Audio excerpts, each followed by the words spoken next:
Fala pessoal, tudo bem com vocês? Professor Lanzarin aqui para o canal Ciência Exata e hoje eu trago um aulão especial. Especial por quê? Porque é banca FGV, já fazia um tempo que eu não trazia. Claro, o aulão também é especial porque é mais longo, é mais completo que as outras aulas e eu trago por um motivo também especial, que é o lançamento do curso de Informática FGV aqui do canal Ciência Exata. Beleza? Então, curso completo, material em PDF, material teórico, módulos por temas, provas corrigidas e o principal, eu fico sempre atualizando o curso. Tem sempre material exclusivo e com antecedência. Aquilo que eu vou colocar aqui no canal, eu já coloquei lá no curso, você pode ter certeza. E tem coisa que fica só no curso. Então é um curso que eu recomendo bastante para você que quer ser aprovado. O link está aqui na descrição, você vai ser levado lá para a nossa plataforma. E é bem facinho, você acha lá o curso de informática, os outros cursos. Se tiver alguma dúvida, chama o pessoal do Ciência Exata no WhatsApp. Beleza? E eu não poderia deixar de citar também um outro motivo especial, é que nesse curso eu tive a participação especial do professor Natanael, que agregou demais. Vocês vão ver aqui na aula que tem questões que ele vai corrigir. E lá no curso, provas inteiras do professor Natanael. Beleza? No mais, eu peço que você deixe seu like. Não se esquece de se inscrever. Como eu disse, a partir de agora nós vamos ter mais material de FGV aqui no canal. Deixe os comentários se você tiver dúvida. Se quiser deixar comentário para engajar, é muito bem-vindo. Deixa a cidade de onde você fala, deixa um emoji. Tudo isso ajuda demais o canal a ganhar relevância aqui no YouTube, que é o nosso combustível. Certo? Agora chega de papo, já falei demais e vamos para a primeira questão.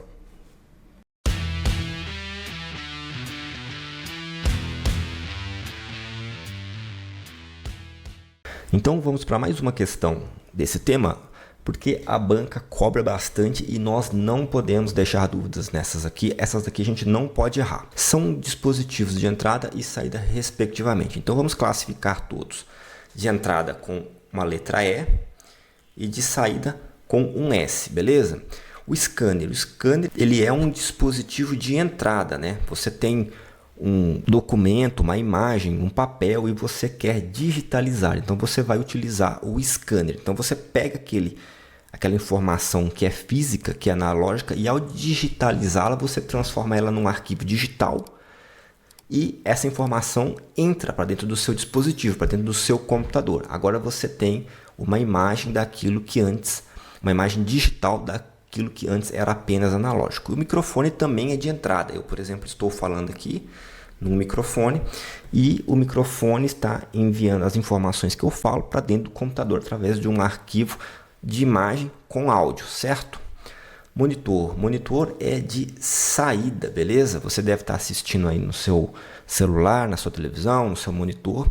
Então, as informações que eu inseri aqui, elas estão sendo exibidas para você. Elas estão saindo do computador para você aí na sua casa, onde você estiver assistindo. E o mouse também é um de entrada, uma vez que eu consigo mover o mouse e inserir instruções no computador através do movimento e dos botões principais, secundário e a bolinha de rolar ali, que é o scroll do mouse, certo? O teclado é de entrada, eu insiro informações de texto e comandos de atalho pelo teclado. E a impressora é de saída, ela é o contrário do scanner, ela pega aquele arquivo que era digital e imprime, ou seja, ela tira de dentro do computador aquelas informações que antes eram digitais, agora você tem elas de maneira física, de maneira analógica. E a gente queria o quê? A questão pede entrada e saída respectivamente, então a resposta é a alternativa C. Teclado, entrada e na sequência impressora, saída. E por último os alto-falantes e projetor. Alto-falante, ele é de saída, né? Ele é o contrário do microfone. Se eu aqui estou falando no microfone e inserindo informações para que o computador crie um arquivo, aí na sua casa o computador ou o celular ou a televisão está executando essas informações que eu inseri, ou seja, está reproduzindo essas informações que eu entrei aqui e isso está acontecendo por meio do alto-falante, seja do alto-falante do celular, do seu notebook, do seu computador, sistema de som, televisão ou alto-falante do seu fone de ouvido. E o projetor também é um de saída, muito parecido com a tela, né? Lá no projetor você vai exibir informações que estão gravadas no computador, né? O computador está executando, ou seja, então ele está exibindo, ele está fazendo com que essas informações saiam do computador, beleza? Então, dispositivo de entrada e saída nessa ordem, teclado e impressora, resposta correta, alternativa C. João, técnico de informática, foi chamado para conectar um novo monitor ao computador de um usuário. Na tarefa, ele enfrenta um desafio. O computador possui apenas portas DVI e VGA, enquanto o novo monitor tem somente portas DisplayPort, HDMI e USB-C. Assinale a opção que indica a solução que João encontrou para solucionar o problema de maneira custo-eficaz. A alternativa A fala o seguinte: usar um adaptador DVI para HDMI no computador e fazer a conexão utilizando o cabo HDMI. Olha, sem ler as outras, essa aqui já é verdadeira, já é uma coisa que se pode fazer, tá? Mas vamos dar uma olhada nas outras. A B fala assim: conectar DVI do computador a HDMI do monitor. Essa aqui é falsa, tá? Qualquer uma das alternativas que falar que vai conectar DVI em VGA, VGA é HDMI, HDMI e DisplayPort, todas essas são falsas, porque cada uma dessas conexões, elas são únicas, cada uma é feita de uma forma que elas só se conectam entre si, beleza? Então não tem como conectar um DVI que você está vendo na sua tela com um HDMI que você está vendo aí ao lado, que são visivelmente diferentes. Então é falsa a alternativa B, a gente corta B. Se conectar qualquer entrada à porta VGA do computador, embora isso resulte em uma qualidade de imagem inferior. Bom, é aquilo que eu falei na alternativa B. Qualquer uma dessas conexões estará errada, a gente corta, beleza? Aqui não vai ser diferente. Não tem como você conectar qualquer uma à porta VGA. Você só vai conseguir conectar a porta VGA a conexões VGA. E por último, a alternativa D fala: informar ao usuário que o novo monitor não é compatível com o computador e que será necessário adquirir um novo computador. Oh, beleza, também é uma opção nova. Não conectou, você compra outro computador. Mas isso é, do ponto de vista do custo da eficácia, é a melhor resposta? Não é, então a gente corta, certo? Resposta correta, então, alternativa A, usar um adaptador DVI para HDMI no computador e fazer a conexão utilizando um cabo HDMI. Só ali adquirir um adaptador. Tem vários adaptadores para várias portas diferentes. Você pega aquela que é necessária e resolve o seu problema.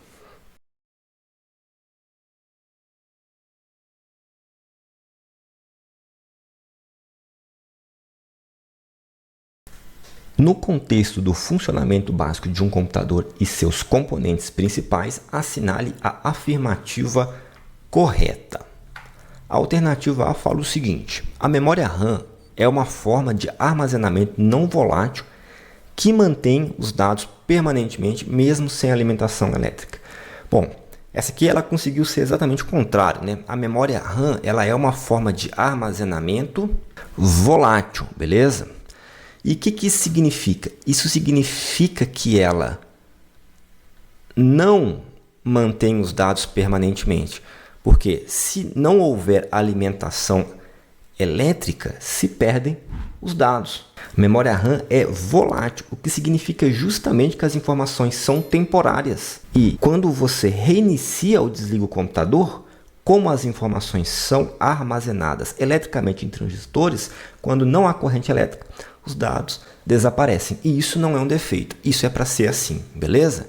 Então a alternativa A ela é falsa, não é a nossa resposta.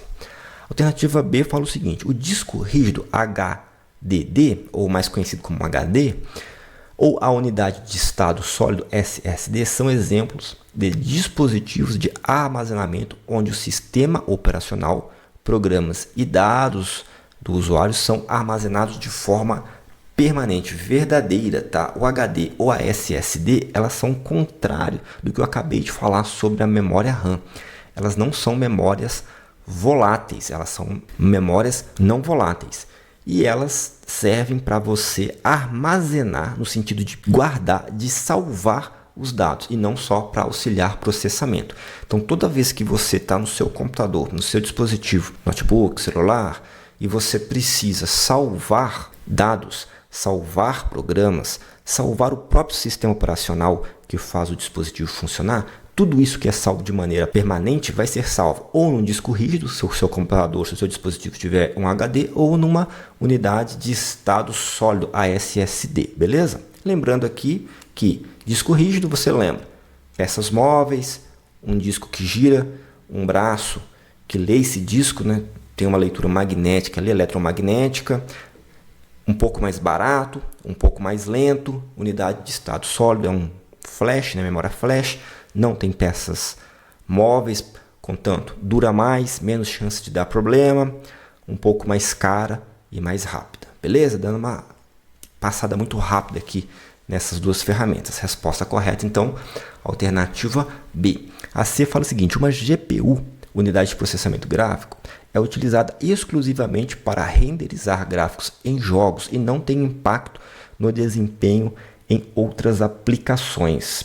Essa é incorreta também, tá? A GPU, ela é responsável por renderizar imagens e vídeos, e não só para jogos. Toda a informação visual que está sendo gerada no seu computador vai passar pela GPU, tá? Elas têm tarefas que são paralelas, que é estar renderizando os vídeos durante o jogo, por exemplo, quando você estiver jogando, quando você estiver manipulando dados de vídeo, né, para criação de conteúdo, como eu faço aqui. Quando você estiver trabalhando com cargas intensivas de trabalho, como acontece com as inteligências artificiais, beleza? Então, ela serve para toda essa parte de renderização de vídeo e sim, ela tem impacto no desempenho, sim. Existem GPUs de vários níveis com várias velocidades, beleza? Então, falsa, alternativa C. Alternativa D fala: o sistema operacional é armazenado temporariamente na memória RAM durante a inicialização do computador e é transferido para o disco rígido ou SSD após o desligamento para garantir a persistência dos dados. Essa também é incorreta, tá? Como eu já havia falado lá na alternativa B, o HD é no HD ou na SSD, ou seja, qualquer um desses dispositivos de armazenamento, que o sistema operacional vai ficar salvo. Então, a alternativa D também é falsa. E por último, a alternativa E fala: a CPU, unidade central de processamento, não influencia diretamente no desempenho de tarefas computacionais, sendo sua principal função a gestão da entrada e saída de dados nos dispositivos periféricos. A CPU, ela é um chip, é uma unidade de processamento de dados do computador, do celular ou de outros dispositivos eletrônicos, e o que ela faz é influencia diretamente no desempenho das tarefas computacionais. Na verdade, ela é o principal componente para que aconteça as tarefas computacionais. Ela é como se fosse o cérebro do dispositivo, certo? Então, ela vai buscar gerenciar todas as atividades do dispositivo, beleza? Então, CPU influencia diretamente no desempenho das tarefas computacionais. Ela vai ter ali periféricos que ela vai gerir, software, vai ter outras placas, dispositivos de entrada, dispositivos de saída, mas no final tudo acaba passando pelo processamento, beleza? Então, a alternativa E é falsa também. No Microsoft Word 2021 BR, o atalho de teclado que ativa o controle de alterações constantes na guia de revisão é... Aí a gente tem várias opções de atalho. Veja só, a questão ela fala sobre o Word 2021, uma versão recente. A gente já volta nisso aqui. E ela quer o quê? Ela quer um atalho que ativa o controle de alterações. Então, o que você vai fazer no Microsoft Word e com que atalho você vai fazer? Olha, você vai fazer o quê? Você vai controlar, beleza? Você vai controlar suas, beleza? Edições, certo? Controlar suas edições. Então, para isso, você vai utilizar o atalho Ctrl Shift S. E tá aí um truquezinho para você lembrar. O C de controle, o S de suas e o E de edições. Ctrl mais Shift mais E, controlar suas edições, certo? E vamos aproveitar para passar pelos outros atalhos aqui. O F7 também é um atalho importante porque ele inicia a ferramenta de revisão ortográfica e gramatical. Você pode achar isso lá na aba revisão, clicar no botão ou teclar F7. Então, F7 é revisão gráfica e gramatical. Aqui o Ctrl R nas últimas edições, veja só, nas últimas edições, por isso que eu falei 2021, ele refaz. Se a gente tem o Ctrl Z que desfaz, o Ctrl R refaz. Aquilo que nas edições antigas era o Ctrl Y, nas edições novas agora é o Ctrl R. Você fez alguma coisa, não gostou, deu um Ctrl Z, desfez. Aí você falou, não, era para ter ficado daquela forma mesmo, não devia ter desfeito. Você vai dar um Ctrl R que você refaz. Aí a gente vai ter também aqui o Ctrl Enter. O Ctrl Enter ele insere quebra de página, beleza? Então Ctrl Enter ou Ctrl Return ele vai ser a quebra de página. Então eu vou aproveitar para lembrar mais dois aqui na seção de quebra. Se o Ctrl Enter faz a quebra de página, o Enter faz a quebra de parágrafo, beleza? Então se você dá um Enter ali, quando você está digitando um texto, você começa uma linha nova num parágrafo novo. Se você teclar um Shift mais Enter, você vai fazer aquilo que a gente chama de quebra de linha, beleza? Então vamos lá. Ctrl Enter faz a quebra de página, ou seja, para a edição naquele ponto da página e inicia aí uma nova página. Ctrl Enter. Enter, a quebra do parágrafo, ou seja, você está digitando um texto, dá um Enter, começa numa linha nova de um novo parágrafo.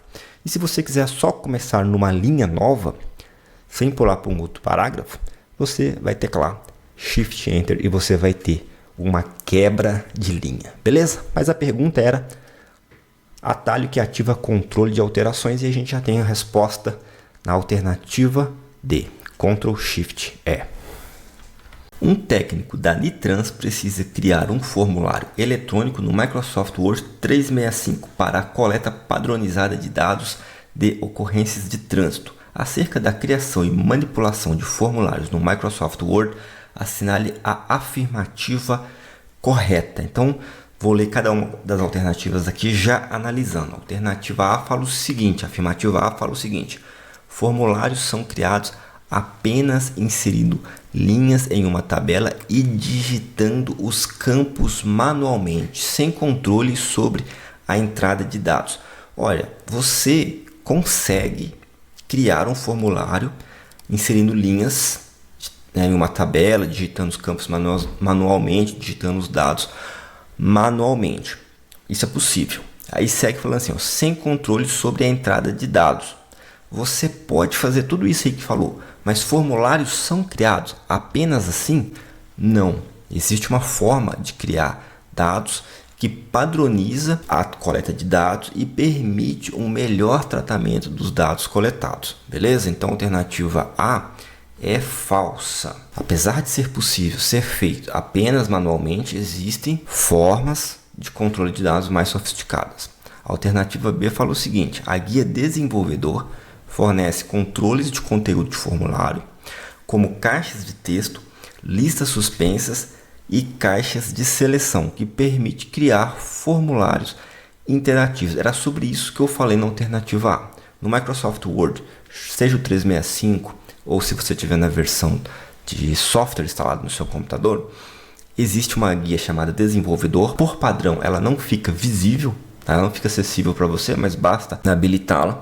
E lá você vai achar ferramentas de dados, ferramentas de controles de dados, que você vai conseguir inserir determinados tipos de dados em determinados tipos de espaço, certo? Então você consegue criar formulários interativos e padronizados para preenchimento eletrônico. E como diz a alternativa, oferece controles de conteúdos. Mas que controles são esses? Uma caixa de texto, uma lista suspensa, caixa de seleção, botões, uma opção de colocar data em um determinado padrão a partir de um calendário, beleza? Nós vamos olhar essas opções no Microsoft Word mais tarde. Então a resposta correta é a alternativa B.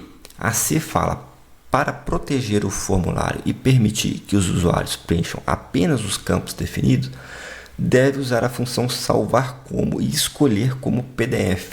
Ao desenvolver um formulário interativo na guia de desenvolvedor, é possível proteger o documento, né? Proteger o formulário, permitindo que só preencha os campos definidos, mas isso não tem nada a ver com salvar como, nem com escolher o formato de PDF. Lembrando que ao escolher o formato PDF vai ficar mais complicado ainda, porque o PDF não permite edições, certo? Então lá na guia do desenvolvedor, após você criar o seu formulário eletrônico, você vai ter um botão chamado restringir edição. E nesse botão de restringir edição você consegue controlar as restrições e colocar senhas, beleza? Então a alternativa C é falsa. A D fala: a integração com planilhas é realizada copiando e colando dados manualmente de cada formulário preenchido, um por um, para o Microsoft Excel. Essa também é errada, tá? Embora seja possível fazer uma integração manual, ela não é necessária, né? Por quê? Porque é possível exportar dados desses formulários usando métodos automáticos. Beleza? Especialmente quando os controles eles são bem estruturados. Você usou lá alguma interação XML, alguma integração com Excel, aí não há necessidade de copiar e colar um por um. Não acredito que seja necessário entender essas linguagens e toda essa integração a fundo. Não vi a banca cobrar sobre isso. Porém, é necessário saber a existência de todas essas ferramentas que eu vou mostrar aqui, certo? Então, a alternativa D também é falsa. E por último, a alternativa E fala: o controle Rich Text é o mais indicado para campos de datas, pois formata automaticamente o texto como, aí está o formato DD, MM, AAAA, ou seja, dia com 2 dígitos, separado por barra, com mês com 2 dígitos, separado por barra, e o ano com 4 dígitos. Esse Control Rich ele permite a formatação, mas mais no sentido de cor, de negrito, beleza? E ele não é indicado para datas. Lá na guia de desenvolvedor a gente vai ter campos de controle indicados para datas que permitem um controle da formatação, certo? Então, F para a alternativa E também. Então, beleza. Acerca da criação e manipulação de formulários do Microsoft Word 365, assinale a afirmativa correta. Resposta correta B. A guia de desenvolvedor fornece controles de conteúdo de formulário, como caixas de texto, listas suspensas e caixas de seleção, que permite criar formulários interativos. Resposta correta, alternativa B. Vamos dar uma olhada nisso no Microsoft Word. Então você está vendo aí na sua tela o Microsoft Word, página inicial, do jeito que ele começa, né?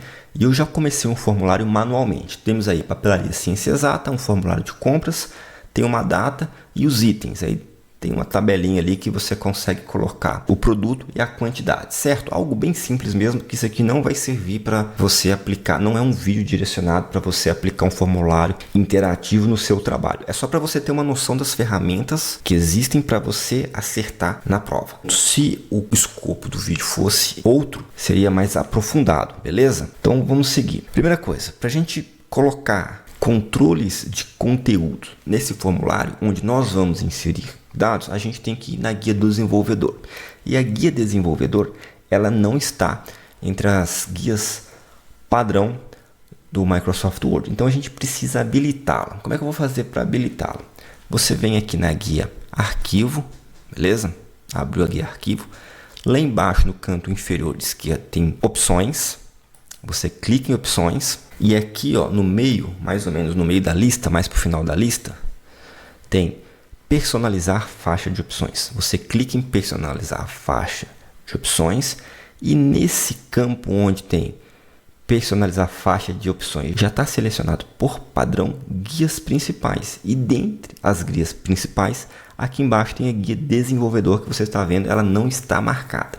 Então você vai marcar a guia desenvolvedor, tá? Com todos os seus grupos aí, beleza? Só marca a guia desenvolvedor e dá um OK.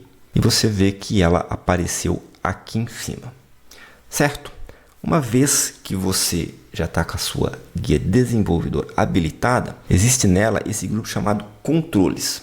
E aqui em controles a gente tem uma série de informações de botões que vão permitir inserir esses campos de controle no seu formulário. Temos aqui, por exemplo, o inserir controle de conteúdo de texto lá, beleza? Controle de conteúdo de texto sem formatação, controle de conteúdo de imagens, bloco de construção, várias opções. Aqui nós temos ferramentas herdadas que vai inserir controle de formulário, beleza? Ao clicar para baixo, eu tenho uma série de formulários herdados e os controles ActiveX, beleza? Dentre essas opções aqui, perceba que eu tenho controle de conteúdo de caixa de seleção. Então eu posso colocar ali opções para selecionar ou não com a caixinha que você clica dentro, igual você está vendo na sua tela. Temos aqui controle de conteúdo de caixa de combinação, lista suspensa. E como lista suspensa, ó, controle de conteúdo de lista suspensa, controle de conteúdo de seção de repetição. E aqui a gente tem, por exemplo, o controle de conteúdo de selecionador de data, né?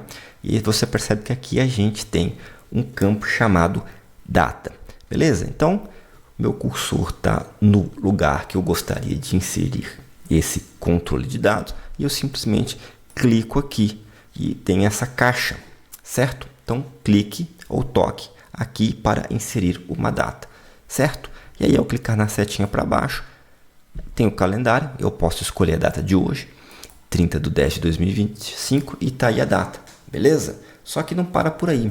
Eu posso simplesmente, com a caixa de data selecionada, vir aqui em propriedades e, dentre várias opções, eu posso escolher o formato de data. Por exemplo, eu acho que fica melhor 30 com outubro escrito por extenso de 2025.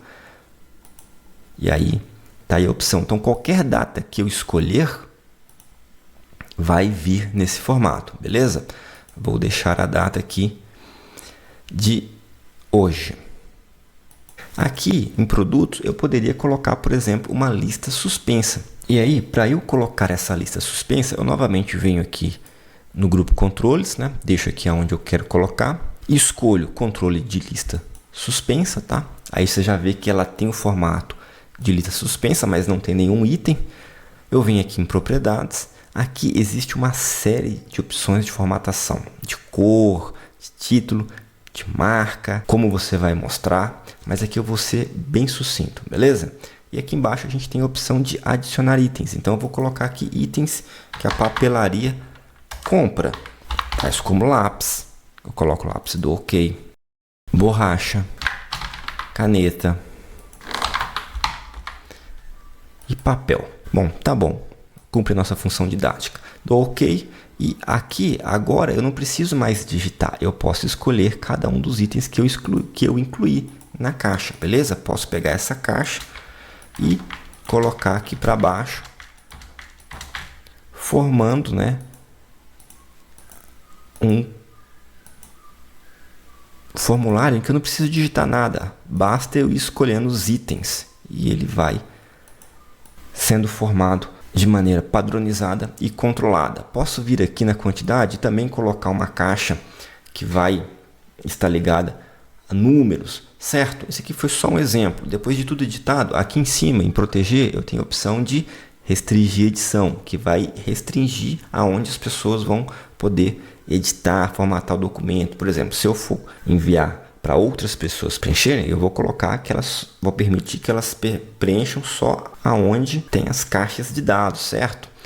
Então eu posso restringir e vem opções como restrições de formatação, restrições de edição, aplicar sem, entre outras, beleza? Então isso foi, como eu disse, o objetivo é você conhecer a ferramenta. Nós ativamos lá a guia desenvolvedor, viemos aqui em controle, demos uma olhada nas ferramentas, né, nos tipos de controle que a gente tem, do tipo de controle de dados que a gente tem, para que você entenda como é possível criar formulários interativos.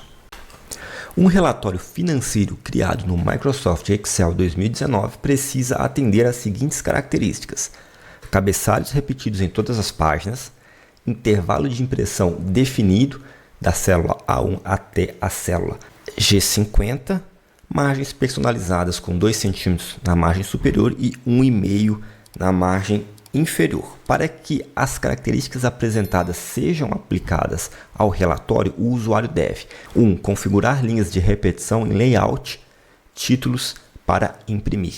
Essa é verdadeira, tá?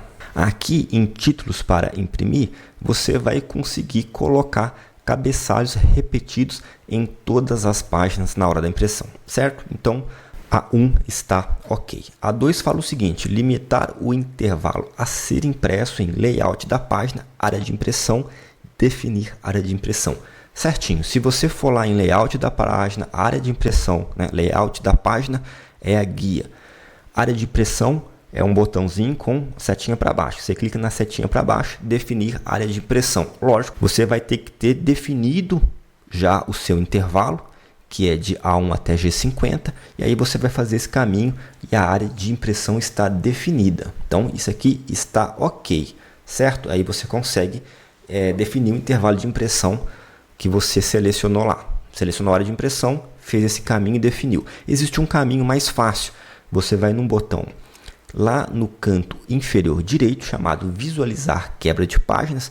Ele vai dar uma linha azul diferenciada, assim você consegue movimentar essa linha azul, definindo o lugar, a área de impressão que você quer que seja impressa. E também tem as quebras de página. A gente vai olhar isso tudo no Excel daqui a pouco, tá? Mas você consegue definir ali a área, dependendo do tamanho da área, você consegue definir a área de impressão por ali. E isso nos leva à terceira ação, que fala o seguinte: ajustar as margens em exibir, visualizar quebras de página. E aqui está uma pegadinha. Se você definiu uma área de impressão e ao clicar em visualizar quebra de páginas você consegue visualizar essa página, ok, isso é verdade. Mas você não consegue definir margens por aqui. Então essa aqui é falsa. Beleza? Então está correto o que se afirma em 1 e 2 apenas, tá? A 3 passou perto ali, mas não tem nada a ver com margens. Só que tem a ver que nós estávamos falando de assuntos que podem ser trabalhados a partir de visualizar quebra de páginas. Vamos observar isso agora no Microsoft Excel, que fica mais claro. Resposta correta, então, aqui, alternativa B. Ação 1 e 2 apenas. Então, estou aqui com o Excel aberto, página inicial, e eu já coloquei valores nas células de A1 até G50. É onde estaria o relatório financeiro citado na questão. Agora nós vamos testar uma por uma das alternativas que a gente validou durante a resolução da questão. A primeira falava o seguinte: configurar as linhas de repetição em layout de página, títulos para imprimir. Essa a gente marcou como verdadeira e eu lembrei que isso seria necessário para colocar cabeçalhos repetidos em todas as páginas. Então veja só, eu vou dar um Ctrl P aqui, que é o atalho para impressão, Ctrl P, e você vê que as colunas que tem valores no nosso Excel estão aqui. A margem direita está muito grande, porque na verdade a área de impressão está pegando colunas para além da coluna G. Essa última coluna é a G, a primeira é a A, e são 50 linhas. Outra coisa que eu quero que você perceba é que não há nenhuma informação no cabeçalho, não há um cabeçalho. Então essa primeira alternativa vai nos ensinar como colocar um cabeçalho. E o que ela diz novamente? Configurar linhas de repetição em layout de página, títulos para imprimir. Então eu venho aqui em layout de página, minha versão do Excel não usa títulos para imprimir, usa imprimir títulos. Mas eu dou um OK e percebam que abre essa caixa, configurar página, e aqui eu tenho uma guia chamada cabeçalho rodapé. Clico nela e não tem nenhum cabeçalho selecionado, por isso que nós não vimos lá na impressão nenhum cabeçalho. Eu clico em personalizar cabeçalho e abre essas opções. Perceba que eu posso colocar o cabeçalho na seção esquerda, central ou direita, e há ali diversos botões, né, para editar. Mas eu vou fazer algo simples, porque tem que ser didático e o vídeo não pode ser grande demais. Então eu vou colocar aqui o nome Ciência Exata, tracinho FGV. Esse será o nome do nosso cabeçalho. Dou um OK, certo? Então está selecionado aqui o cabeçalho FGV. Poderia clicar aqui para baixo e escolher outras, mas já definimos esse, padronizamos esse, personalizamos esse. E aí eu já posso aqui clicar em imprimir, mas posso aqui também visualizar impressão. Clico em visualizar impressão, nós vamos lá para a mesma página, só que agora a gente tem um cabeçalho, tá vendo? Ciência Exata FGV. Então tudo certinho aqui, certo? E se eu der Ctrl P, que é aquele primeiro atalho que eu fiz, tá lá o Ciência Exata FGV. Então o nosso cabeçalho funcionou perfeitamente. Então, dando sequência aqui, a gente vai para a segunda afirmativa. Limitar o intervalo a ser impresso em layout da página, área de impressão, definir área de impressão. Como eu mostrei lá anteriormente, o espaço da coluna H, L e J está lá. E isso se dá porque, se você reparar bem, nós temos dados na coluna A, B, C, D, E, F e G. Porém, a H, I e J não tem dados, mas nós temos aqui entre a coluna H e J um pontilhado. E é essa área de impressão que está definida, certo? Eu posso definir a área de impressão e continuar com o espaço, mas isso tem a ver com o tamanho do nosso relatório. De toda forma, a questão fala limitar o intervalo a ser impresso em layout de página, área de impressão, definir área de impressão. E eu cito durante a questão que anterior a isso é necessário definir o intervalo. Eu vou deixar o meu cursor aqui na célula H4 e vou fazer o caminho. Veja só, layout da página, área de impressão que está aqui dentro, clico para baixo, definir área de impressão. Abre essa caixa de texto e fala, você selecionou uma única célula para impressão. Se estiver correto, clique em OK, senão você vai cancelar. Eu vou cancelar. Isso foi só para reforçar que é necessário, antes disso, a questão não fala, selecionar a área de impressão. Então perceba que esse pontilhado que está entre as colunas J e K vão mudar. Eu clico aqui na A1, seleciono até a G5, beleza, selecionei a área de impressão. Agora eu faço o caminho citado na questão. Venho o layout da página, na qual nós já estamos, venho a área de impressão, clico na setinha para baixo, definir área de impressão. Então você vê que esse pontilhado que estava entre essas duas colunas sumiu e a definição da página está agora circundando a área que a gente tinha selecionado antes. Vai até a linha 50, esse traço contínuo, e até a coluna G. Se eu dou um Ctrl P, é provável que o espaço permanece. Permanece por causa do tamanho do nosso arquivo. E está lá também o nosso cabeçalho Ciência Exata FGV. Então eu volto e eu citei sobre um ícone no canto inferior direito, que é visualizar quebra de página. Ao clicar nele, ele mostra aí a nossa página 1. Poderia eu voltar para a configuração anterior por aqui? Poderia, basta eu clicar nessa área azul e puxar até a coluna J, certo? Então, volto para a visualização normal e perceba que a coluna, aquele traço que definia até a coluna G, esse traço agora está aqui na coluna J. Vou novamente nesse botão, certo? Pego essa linha mais destacada em azul e volto para lá. Volto e aqui novamente temos a nossa área de impressão limitada até a coluna G. Certo? Então tudo ok até aí. E a 3 falava que a gente tinha que ajustar as margens em exibir, visualizar quebra de página. Só que quando eu venho em exibir, visualizar quebra de página, veja só o que acontece. É justamente aquele botão lá de baixo. E a gente viu que ali eu não trabalho com margens. Eu trabalhei com a quebra de páginas, área de impressão, certo? Eu poderia trabalhar com margens aonde? Layout de página, onde nós já estávamos. Deixa eu só voltar para a visualização normal. Aqui embaixo no canto inferior direito, eu tenho a visualização normal, que você já deve ter percebido que eu cliquei várias vezes durante esse vídeo. Cliquei na visualização normal para voltar aqui à visualização normal, naturalmente. Então, estamos aqui em layout de página. Se eu quero trabalhar com margens, eu venho em margens. Então, eu clico para baixo em margens. Tenho margens pré-estabelecidas, última configuração personalizada, normal, larga, estreita, mas tenho margens personalizadas. E a nossa questão pedia margem superior de 2 centímetros, está aqui.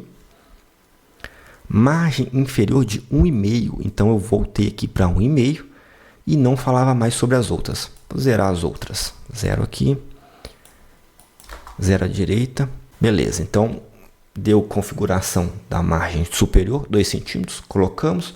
Margem inferior, 1,5 centímetro, colocamos. Sobre margem esquerda e direita não falou nada, mantivemos 0, certo?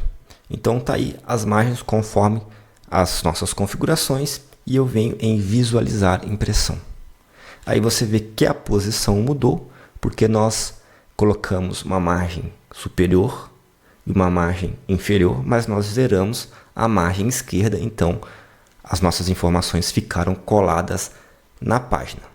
Vamos voltar e podemos colocar mais espaço na margem esquerda para que não fique tão próximo assim à borda da página. Vamos exagerar, vamos colocar uma margem de 5 e visualizar a impressão.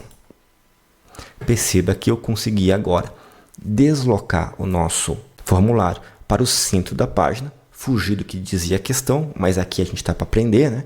Colocando uma margem maior à esquerda.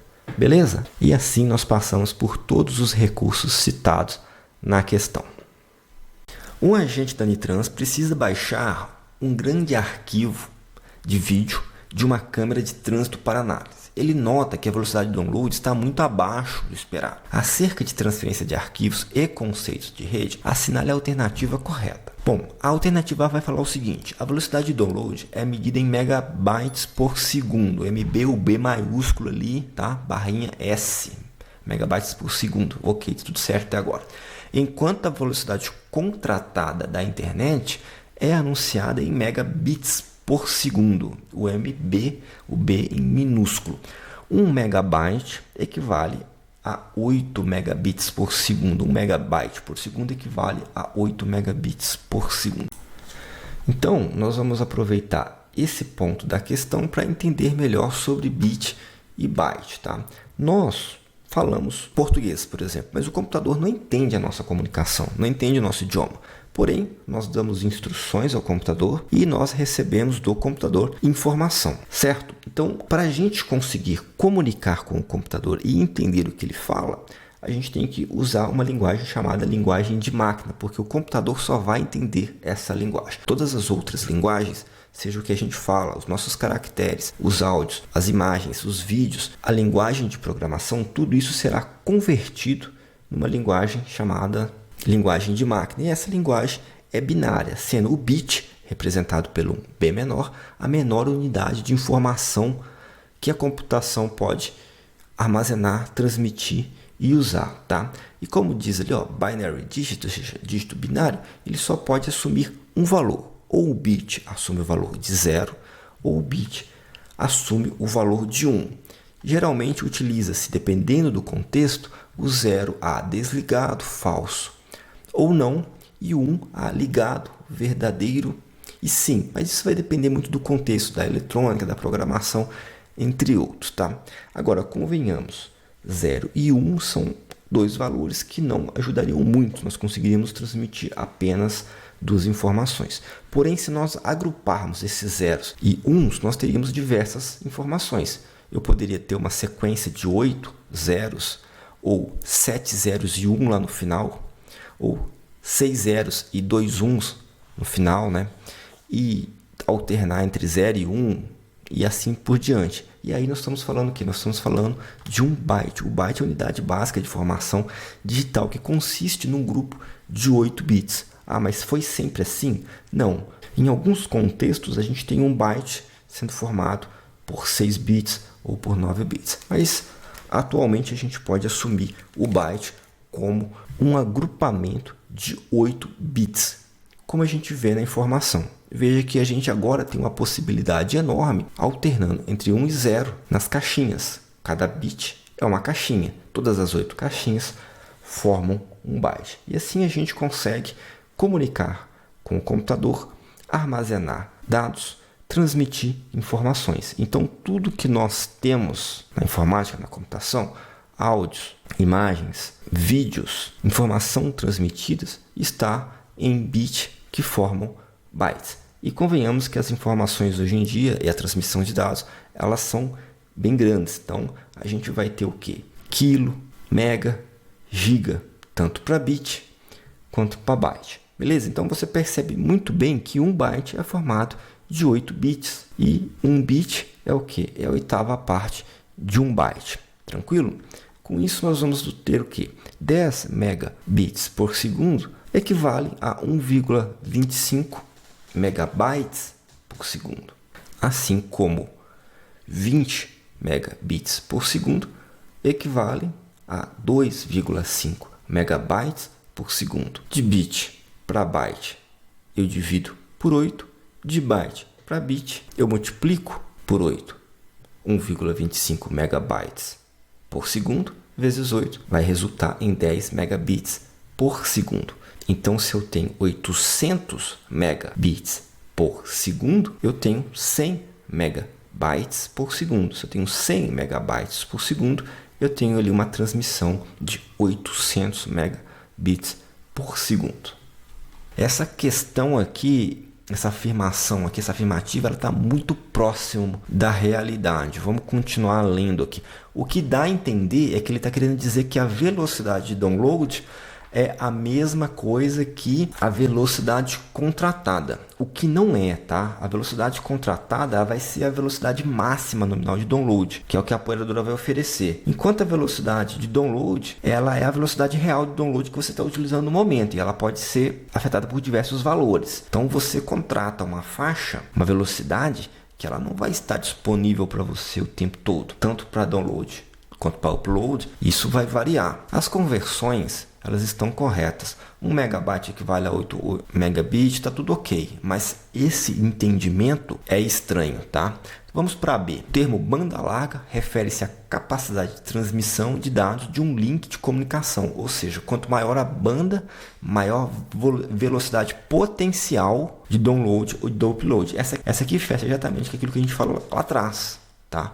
A velocidade da banda larga, ela é uma velocidade potencial, tanto de upload quanto de download, beleza? Então, é a capacidade máxima de transmissão de dados de um canal de comunicação.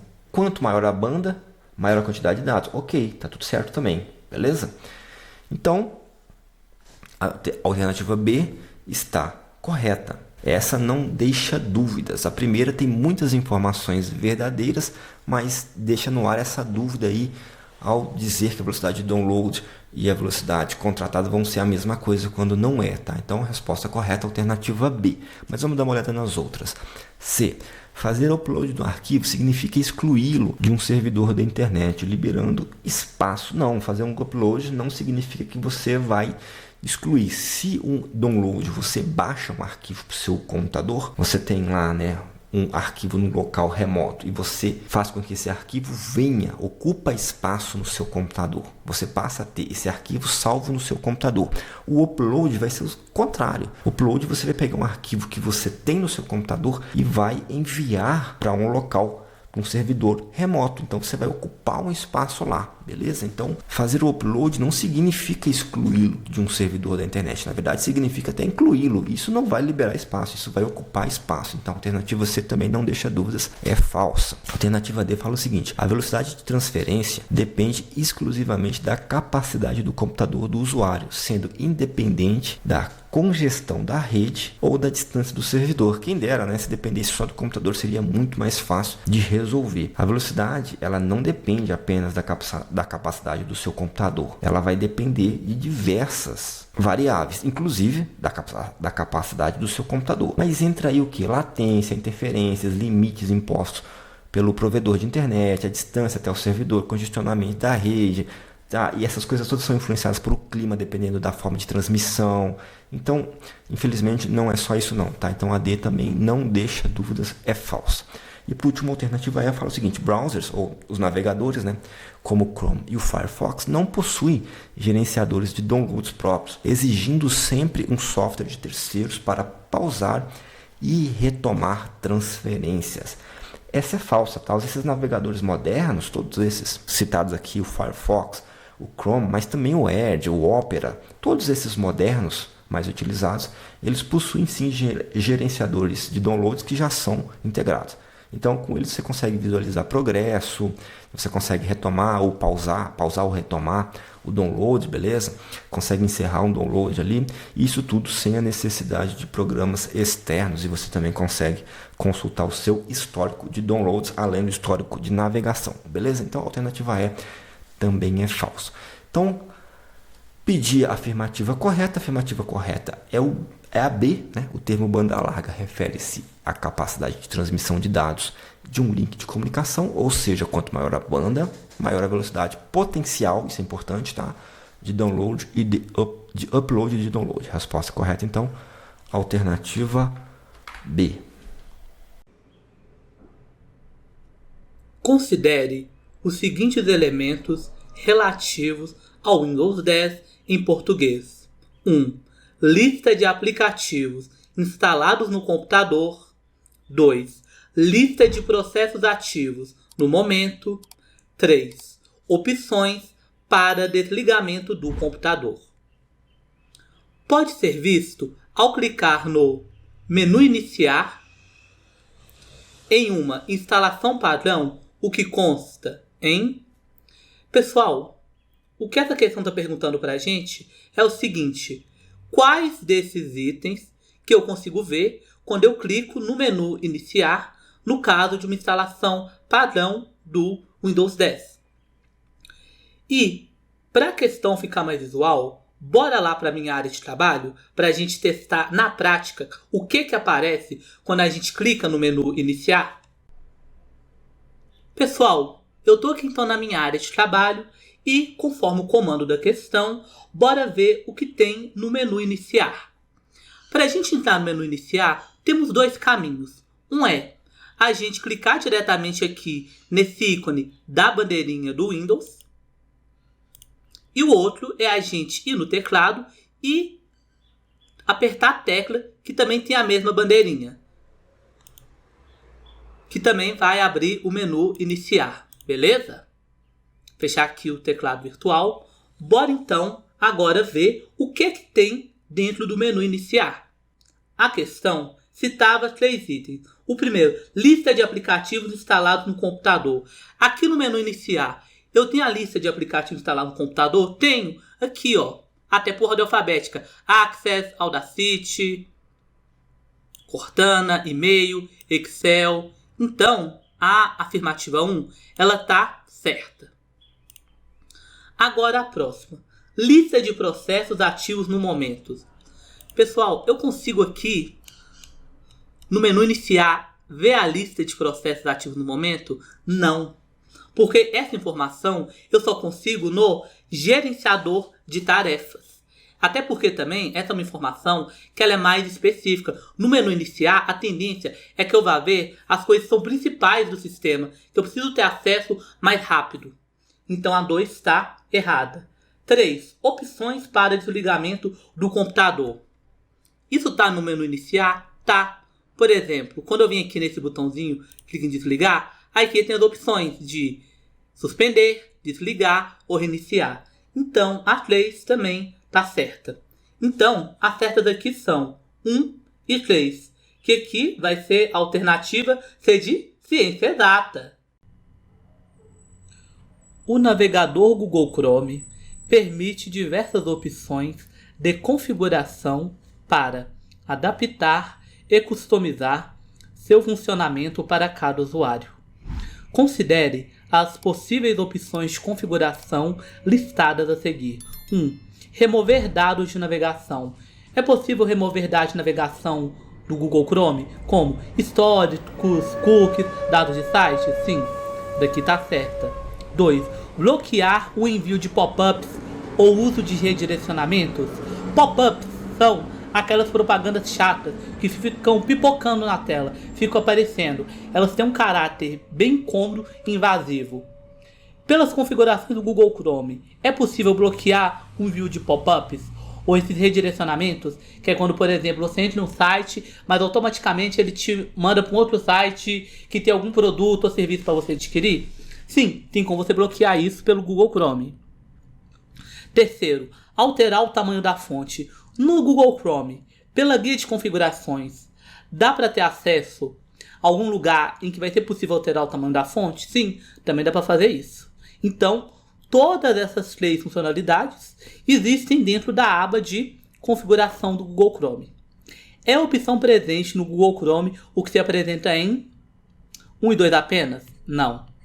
B, 2 e 3 apenas? Não. C, 1 e 3 apenas? Não. D, 1 apenas? Não. E, 1, 2 e 3? Sim. Então a alternativa aqui é de exata. E pessoal, para ficar mais visual, bora ver no Google Chrome como que a gente acessa cada um desses itens dentro das configurações? Pessoal, eu estou aqui então no meu Google Chrome e agora eu vou mostrar como que faz para acessar cada uma das opções de configurações listadas na questão. A primeira era de remover dados de navegação. Como que eu faço? Eu primeiro clico nesses 3 pontinhos que fica no canto superior direito, depois eu vou em configurações, depois eu vou em privacidade e segurança, e aí aqui eu posso vir aqui em excluir histórico, e aí eu posso escolher o que eu vou excluir do histórico. Posso excluir histórico de navegação, cookies, imagens e arquivos em cache. Também posso excluir senhas, preenchimento automático, configurações de sites, etc. Então, o caminho para eu conseguir limpar esses dados de navegação é configurações, privacidade e segurança, e lá dentro eu escolho o que eu vou apagar. E agora o segundo, para bloquear pop-ups e redirecionamento. Eu vou em configurações, como eu já estou aqui, vou partir daqui mesmo. Aí eu vou em privacidade e segurança. Aí eu vou aqui em configurações de sites. E aí aqui tem uma opção para pop-ups e redirecionamentos. Aí eu clico aqui, aí eu consigo escolher o que eu quero fazer com os pop-ups. Se eu quero permitir que os sites acessem ou se eu quero permitir que eles não acessem. E para terminar, vou mostrar agora como que faz para alterar o tamanho da fonte, que é a terceira opção de configuração listada. Eu vou aqui em configurações, já estou aqui, vou em aparência e aqui tem o tamanho da fonte. Aqui está a fonte média. Eu vou usar como exemplo aqui o meu e-mail. Atualmente o tamanho da fonte é média. Aí eu venho aqui, mudo para muito grande. Olha a diferença. Posso mudar aqui também para muito pequeno. Aí agora a letra ela tá pequenininha. Então, pessoal, é isso. Essas são algumas das opções de configuração dentro do Google Chrome, beleza? Numa busca na internet por meio do Google e do Chrome, que é um dos principais navegadores, é preciso incluir as palavras e ou termos que devem constar nas páginas a serem selecionadas pelo mecanismo de busca. Entretanto, também é possível determinar palavras que não devem constar no resultado da busca. Assinale a opção que indica como essas palavras devem ser marcadas para que expressem esse significado de recusa. Pessoal, é o seguinte, você tem ali o Google, que é o buscador mais famoso do mundo. E se você quiser refinar um pouco mais a sua busca, você pode usar algumas palavras ou termos. Então, por exemplo, imagine a seguinte situação. Imagine que você quer resultados na sua pesquisa que tenham literalmente a palavra carro azul. Para você conseguir resultados literais tendo carro azul, necessariamente assim, escrito dessa forma, nessa ordem, o que você vai fazer? Você vai botar entre aspas. Por quê? Se você digitar só carro azul sem aspas no Google, ele pode trazer esse resultado, mas vai trazer também resultados relacionados. Então, por exemplo, carro grande azul, carro cor de azul. Mas se você quiser um resultado exato de carro azul, você vai colocar entre aspas. Então, esse é um exemplo de um recurso que a gente pode usar para refinar a pesquisa do Google. E a questão, ela está perguntando como que a gente pode refinar a pesquisa do Google de modo a escolher palavras que não devem aparecer na pesquisa. Então, por exemplo, imagina que eu quero pesquisar sobre ansiedade, mas eu não quero que apareça a palavra emoção. Então, por exemplo, eu quero que apareça um texto sobre ansiedade, mas não é para citar emoção. Como que eu faço isso? Como que eu vou sinalizar para o buscador que eu quero resultados que não tenham emoção? Bora ver aqui as alternativas. A. Cercar a palavra por um par de aspas duplas? Não. Como a gente viu aqui, cercar palavras por aspas duplas traz apenas a correspondência exata. B. Grafar a palavra toda com letras maiúsculas e cercá-las com um par de aspas duplas? Não. Novamente, se eu grafar toda a palavra com letras maiúsculas e cercá-las com um par de aspas duplas, eu vou limitar a minha pesquisa apenas ao conteúdo que está entre aspas, conteúdo literal. C. Incluir o termo excepted ou exceto imediatamente antes da palavra? Não. Na realidade, o buscador vai entender esse exceto como parte ali das palavras-chave de busca. D. Incluir o termo not ou não imediatamente antes da palavra? Essa aqui também está errada. Em alguns bancos de dados, como por exemplo SQL ou sistemas de busca, tem essa possibilidade de você usar o termo not para falar o termo que você não quer achar, mas não é o caso aqui do Google. Então, se não é A, se não é a B, se não é a C, se não é a D, só sobra a E. Incluir um hífen imediatamente antes da palavra. E pessoal, uma coisa que ajuda a lembrar disso é pensar o seguinte, por exemplo, eu quero pesquisar ansiedade, mas eu não quero que apareça emoção. Então, eu boto isso aqui que lembra o menos. Então, se eu quero pesquisas que tenham ansiedade, mas não tem emoção, eu escrevo ansiedade menos emoção, que eu vou estar tirando. Então a alternativa certa aqui é de exata. E pessoal, bora agora para o Google Chrome para a gente testar na prática esses recursos que servem para refinar a pesquisa? Bora lá? Pessoal, eu estou aqui então na minha página do Google e eu vou agora testar com vocês aqueles recursos para refinar a pesquisa. O primeiro é de fazer pesquisa botando os termos entre aspas. Por exemplo, vou pesquisar aqui carro azul. Primeiro, vou pesquisar sem aspas, só carro azul. Aí aqui aparece algumas fotos e aparece aqui carro azul, carros azuis, carro azul, imagens de carro azul, carro azul. Observem que, apesar da maioria dos resultados ser literalmente carro azul, tem algumas que não foram exatamente carro azul. Por exemplo aqui, carro e azul foram resultados parecidos.